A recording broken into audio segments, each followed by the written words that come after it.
একটি নতুন ভিডিও, একটি নতুন শিক্ষা। দেখুন, আজকে আমরা দেখাবো কিভাবে একজনের মেইল শুধুমাত্র তার নামে, শুধু তার মেইলগুলো ওখানে জমা হবে। তো শুরু করি আজকের ভিডিও। ইনবক্সে গেলাম, নিউ ফোল্ডার, এখানে লিখলাম সাপোজ আনোয়ার।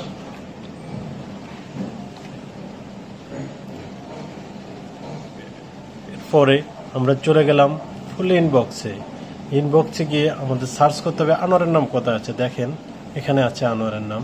গেলাম আনোয়ারে, গিয়ে রুলসে যেতে হবে। রুলসে গিয়ে আমাদের যেতে হবে ক্রিয়েট রুলসে যাওয়ার পরে ফ্রমের ওখানে টিক দিতে হবে। দিলাম টিক, সিলেক্ট ফোল্ডার।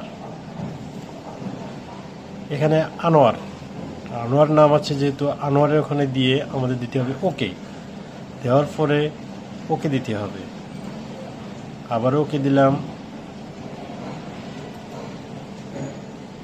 এখানে run this rule now on message already in the current folder, অর্থাৎ আমাদের তার যে মেসেজগুলো, যে মেইলগুলো আছে সবগুলো এখানে জমা হবে এবং তার নামে একটা ফোল্ডার হয়ে তার মেইলগুলো এখানে জমা হবে।